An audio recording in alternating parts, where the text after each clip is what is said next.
The rain had been falling for 3 days without pause, drowning the streets of Blackridge in a heavy, endless curtain of water. The city looked like a graveyard with broken lights, flickering neon signs reflecting in pools of oil-stained water, as though the earth itself was bleeding colors it could no longer hold inside. To most people, Blackridge was just another decaying industrial city, forgotten by the world, left to rot after its factories closed. But to Adrian Kane, it was something far worse. The city was alive, breathing, whispering, watching, and it had stolen everything from him. Adrian had returned to Blackridge not out of choice, but necessity. His sister, Evelyn, was gone, disappeared. Officially, she had been declared missing. The police had filed it under another lost girl case, something the city had too many of. But Adrian knew better. Evelyn wasn't just missing, she had been taken, and Adrian had an idea of who had done it. 10 years ago, Adrian had fled Blackridge after the fire. That fire had consumed their childhood home, their parents, and nearly Adrian himself. The flames had been no accident. Adrian remembered the smell of gasoline in the hallways, the laughter of men outside, the cold stare of Marcus Vey, the man who controlled the underworld of Blackridge. Adrian had survived, barely, and spent a decade burying his memories under layers of denial and alcohol. But Evelyn had stayed. She believed the city could still be saved.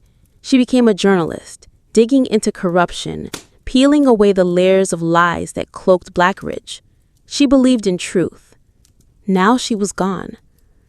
Adrian stood at the edge of the Blackridge River, the water swollen and angry, carrying debris like broken promises.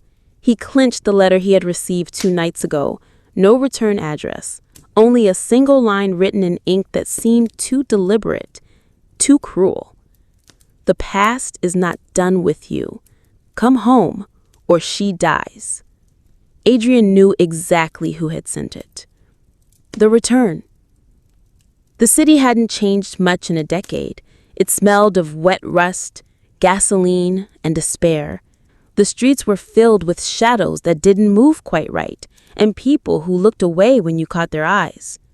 Blackridge had always been like this, a place that devoured hope and spit out broken bodies. Adrian's first stop was Evelyn's apartment. The door had been broken into weeks ago, the lock dangling uselessly. Inside, the place was wrecked. Paper scattered, drawers overturned, photographs ripped in half. Whoever had been here wasn't just looking for something, they wanted to erase her. Adrian picked up the fragments of Evelyn's investigation, names scribbled in margins, photographs of men in dark suits exchanging envelopes, a symbol drawn over and over again, a black serpent eating its own tail. Adrian froze when he found the last photo. It was of Marcus Vey. Age hadn't softened him. His hair was white now, but his eyes were the same, sharp, cruel, like glass that cut without breaking. And beside him stood a man Adrian didn't recognize, tall, with a scar running from his temple down to his neck. On the back of the photo, Evelyn had written one word in shaky handwriting: Hunter. The descent. Adrian knew he couldn't go to the police. Blackridge PD had been owned by Vey for decades. Instead, he went to the only person who might still care, Jonah Cross, an old friend, now a bartender in the half-dead club called the Rusted Crown. Jonah was older, heavier, but his eyes still carried that restless fire Adrian remembered. When Adrian told him about Evelyn, Jonah didn't hesitate. Vey runs everything from the shadows now. Drugs, trafficking, politics, you name it. And this Hunter? Rumor is he's Vey's right hand. Nobody crosses him. They say he doesn't kill clean. He makes you wish you were dead first. Adrian's grip tightened on the glass. The night will make him wish the same. Jonah shook his head. This isn't just vengeance anymore, Adrian. It's war. If you go after Vey, you'd better be ready to burn everything, including yourself. Adrian looked into the glass, at the reflection of his hollow eyes. I already burned once. The games began. The first strike came quickly. Adrian broke into one of Vey's warehouses near the docks. He expected drugs, weapons, maybe stolen goods. What he found was far worse. A room filled with photographs. Dozens, maybe hundreds, pinned to walls, hanging from strings like grotesque trophies. Each photograph was of a girl. Some were crossed out with red ink. Others had dates written beneath them. Adrian's stomach turned when he realized these weren't just trophies. They were records. Evelyn's photograph was there too, uncrossed, dated 3 days from now. Adrian ripped it from the wall, fury boiling through him. He barely noticed the sound of footsteps until it was too late. Men in black suits swarmed him, weapons raised. Adrian fought like a cornered animal, using pipes, glass, anything he could grab. By the time he escaped into the rain-soaked night, bloodied and breathless, he knew one thing. He had just declared war on Marcus Vey. The hunt. From that night onward, Adrian became a shadow in Blackridge. He struck at Vey's men where it hurt most: money, secrets, control.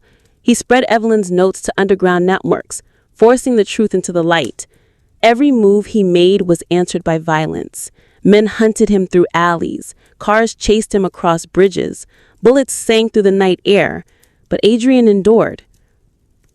And then came the messages. Notes left in his motel room, voices on the phone when nobody should have known the number. Sometimes just whispers in the dark. We're watching. She screams your name. The fire will finish what it started. Adrian began to dream of flames again, of Evelyn's voice crying from inside burning walls. He woke in cold sweats, the taste of smoke in his mouth. Blackridge wasn't just hunting him, it was devouring him from within. The confrontation. It all led to the abandoned cathedral at the edge of the city, once holy, now desecrated, filled with shadows and silence. Adrian followed the trail there knowing it was a trap. Evelyn's cries echoed faintly through the corridors, or perhaps only in his mind. Marcus Vey waited at the altar, older, but no less powerful. Beside him stood Hunter, the scarred man, tall and silent, his eyes gleaming with cruel amusement, and behind them, Evelyn, bound, gagged, terrified.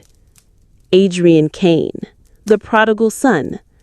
I should have finished you in the fire, but perhaps this is better. You brought the storm to me, and now you will drown in it. Adrian raised his weapon, but Hunter stepped forward, drawing his blade. The fight that followed was chaos, metal clashing, blood spraying, shadows dancing across ruin-stained glass. Hunter was fast, merciless, but Adrian fought with desperation born of love and rage. When the blade finally slid into Hunter's chest, Adrian felt no triumph, only emptiness. Vey clapped slowly, mockingly. Well done. But you've only cut off one head of the serpent. There will always be another. This city belongs to me. Adrian's reply was a gunshot. Vey staggered, shock on his face, before collapsing at the altar. The aftermath. Evelyn survived. She and Adrian walked out of the cathedral as the first light of dawn broke through the rain clouds. The city looked almost peaceful, as if unaware of the blood spilled in its veins. But Adrian knew better. Blackridge was not healed. Vey's empire would not crumble overnight. The shadows would grow new monsters. Yet for the first time, Adrian didn't feel powerless. He felt alive.